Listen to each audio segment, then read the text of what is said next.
can do some wonderful work, reclaim that history. One of the things the stories that I've always loved, and I'll be brief with it, is one of the roles that this community would have played in the evolution of Métis history, and part of that golden era is the Battle of Grand Coteau in the U.S., and it was the battle against the Sioux, and it was the folks from this particular community. Now, the history books always talk about how there was a St. Boniface group and a Pemina group, and how they would meet, coming from, basically here and here, and they would travel west to meet what they refer to as the St. Francois Xavier group. That kind of speaks in slightly larger sweeping brushstrokes. You can see that in the earlier maps that there's more populations along the way. So when you say Pemina, it really included things like the St. Norbert group, and that when they speak about St. Francois Xavier, it's also about speaking about the St. Charles group, because you get this larger group that goes out there. So imagine this, 1,300 people, 1,100 carts, and 318 hunters in the combined groups.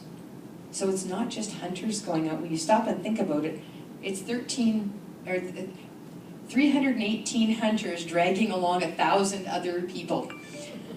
I mean, I sit there and think about traveling with my kids and trying to get something productive done. The idea of hunting with your family in tow. Now, obviously, you did need family members, because if you're going to process all this stuff and whatever. But, again, if you're ever having that moment with kids or grandkids in the Dodge Caravan, just think about being on a squeaky Red River cart, with that kind of ratio going on. Well, what was neat was while the groups did get together, and they hunted separately, they always tended to be able to unite if there was an attack. But they, again, traveled in these groups that were about 20 or 30 kilometers from each other. So the situation that the folks from the St. Charles and St. Francis group found themselves in, and again, it was led by, Jean-Baptiste oh God, and there's another typo. I spelled Pierre wrong. Oh heavens, my grandmother would have a fit. This is what happens when you do this juggling between the other job. You can tell it's been a while since I've done this, and I clearly don't proofread the way I used to as a professor. But Father Laflèche played a really interesting role. Now, Father Laflèche was sent out to this area, and he would come out while he was based technically out of St. Boniface. He was tasked with looking after the St. Francis and the St. Charles Parish area. And so he was known rather uniquely compared to a lot of the other French priests for going out on the buffalo hunt so that he could do Sunday services for them and bless the hunt. Well, this was interesting because this particular time, what happened, you think about how long does it take us to drive down to Grand Forks, right? Well, these folks, there's your, your 4 hours and you hit them all, right? Well, it took them, they're leaving here in mid-June. They're getting down to here mid-July. So it's there's a trip, boy. There's, again, if you're ever in the Dodge Caravan, think about that. A month to get from A to B with kids and dogs and whatnot.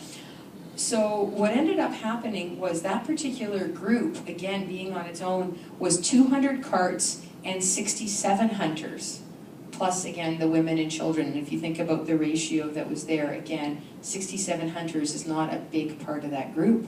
They would be attacked by the Sioux. They would dig in trenches. They would take their carts, circle them around, basically make like a donut type shape, and create these trenches with the gunmen being out and around. And what was really interesting is as they put everything in the middle, Father Laflèche, especially with his white stole, his traditional, his priestly garb, and walking around with the cross, he prayed over the group. And what was interesting was that these people were such phenomenal gunmen that the 67 hunters there, the 67 men, were able to defend themselves against a couple thousand Sioux warriors. And these Sioux were the ones that prided themselves on being the warriors of the plains. And it was that moment where, after the Sioux defeat, and I mean, they lost hundreds and hundreds of folks, the Sioux leader approached the Métis and basically said, "We surrender to you You are the warriors of the plains, and you clearly have the protection of the Great Spirit. That is why you are such strong warriors for such a small group. You've got a spiritual, and that's something, that spiritual aspect meant a lot. And what it was is because they kept talking about this white figure that was hovering over, and what it was Father La Flèche walking on top of the items that had been cooped up in the center, and again, him praying over the group. But that was this, they saw there's a white spirit clearly connecting into the Great Spirit. These people are protected. Let's just stop now before they kick our butts any further and surrender. And so again, that's something that is a part of this community, this neighborhood. Again, it tends to get labeled to uniquely St. Francis Xavier, but in fact it's actually this larger community, and especially Father La Flèche's association with it. Where was that battle? It's right down here at the bottom. It would be in the Coteau Plain of the Missouri is right here. It's sort of where this part of the Souris River and the Missouri River, it's right in that little area between, so the Coteau Plain. And yeah, so again, happened on foreign soil, no less.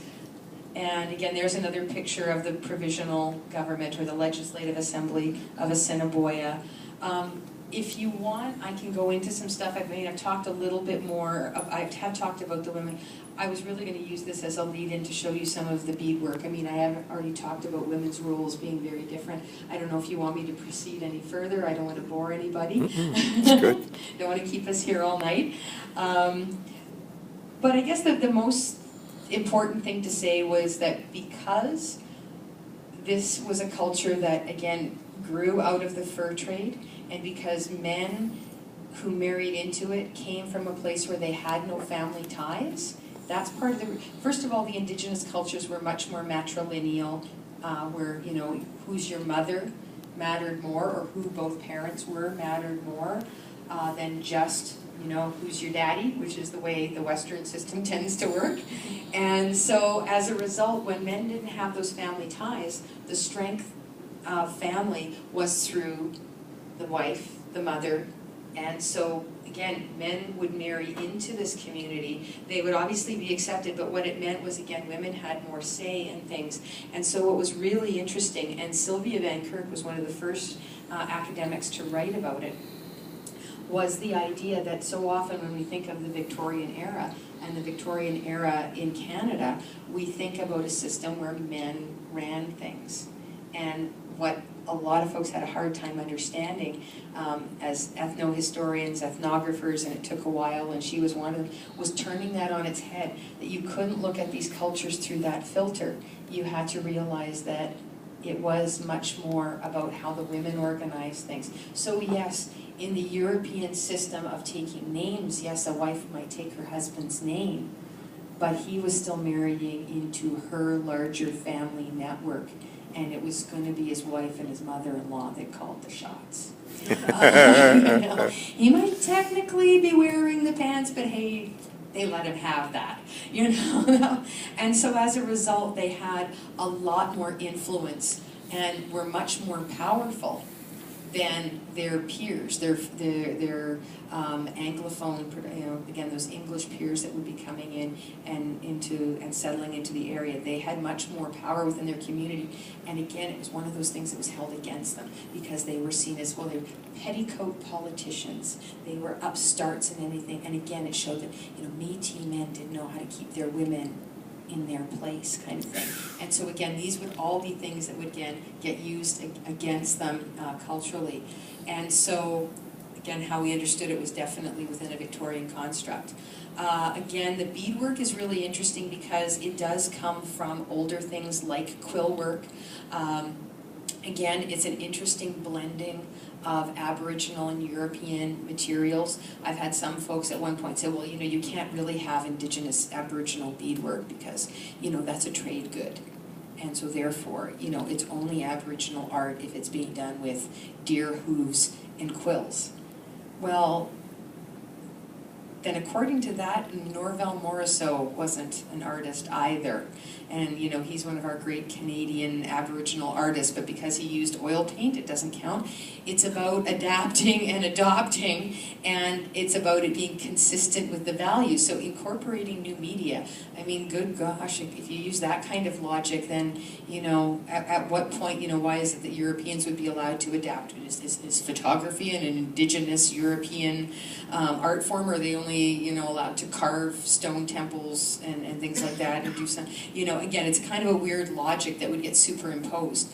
So, but it is this blending of things, and what's really interesting is, and this is what I found in my own research, Métis art is made up of the same components from, I guess you say it's parent cultures and the parent arts, but it's put together differently. And that's, so in other words, why some of this beadwork has been mislabeled as being, oh, well, that's a Cree type of bud on that flower. Oh, that's a Cree stylization of a leaf, or an Anishinaabe one. But the difference is it might be the same flower. How that flower is put together by a Cree woman and where it's located in the pattern is going to be different than how, you know, a Métis woman would do it differently. So it's not that the puzzle pieces aren't the same, it's how the puzzle is assembled that makes it uniquely Métis. And again, the role of the Grey Nuns is like I said, it's been an interesting point of speculation. It's important, but it's not the only source of influence. It's disproportionate, and it's given more influence than it should have. And again, like I said, they were buying beads for a lot longer, and I'm pretty sure they weren't stockpiling.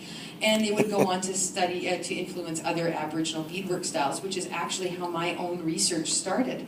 I kept coming across all these references when I was studying beadwork that said, oh, and the importance of the Métis, and women always talk about how the Métis styles have influenced them, or women from this community said that it was their Métis, you know, people in the Métis community, that they saw this beadwork, and that's why their beadwork in this community had changed. And so that's how I started it, figuring somebody else had written about it, and apparently they hadn't. Where did the beads actually originally from? Where did they came from? The beads all come from Europe, and beads are an interesting thing. We've probably all heard the story. But we don't see beading in Europe, European museums. Where did these little things come from? Well, beads were really neat because at one point there was only two places that beads were made, Milan and Czechoslovakia, and they were glass beads, and they're actually pretty valuable. And while beadwork did exist in Europe, it existed in a very different way. So you get little beaded handbags.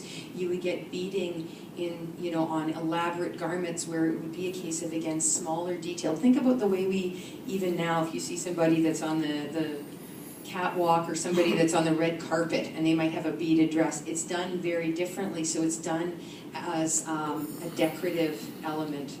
And done in a different way, and has a completely different incorporation to it, but they were still considered very precious because it was all part of this glass making. So when traders came over here, that was a very compact way of carrying something of high value. So when you see people, you know, you hear those things, oh, well, is it true that the Indians of Manhattan traded off the entire island of Manhattan for a few beads? Or, oh my gosh, how could people give up so much stuff for furs? It's all about relative value. And so when they were bringing beads over, beads weren't trinkets. They were a very compact form of currency. And that when those first furs were being traded for, it's really funny because the initial contact that people had, I don't know how much you know about beaver pelts, but made beaver was the form of currency eventually, and it has to do with the made, meaning it's got the rougher part of the fur. Beavers have two kinds of, there's two layers to the pelt. One, the soft part, and then the coarse part. And it's the soft part that you take and you felt. And that's why everybody wanted beaver pelts, was that you take this fur and it's treated in a way and soaked and felted and dyed so that it could be shaped into a hat. So there was a big market for things like the top hat, the tricorn hat. People were obsessed by different kinds of hats in Europe, and as a result, they had pretty much wiped out the indigenous beaver population in Europe. So when folks got over here, that was one of the things. They were looking for different kinds of fur, including beaver, to make hats.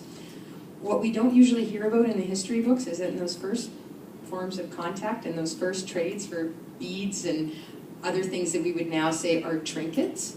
Well, if you think about the fact that you're an Aboriginal woman and to decorate clothing, you're doing things like taking porcupine quills and you're softening them with your teeth and chewing them.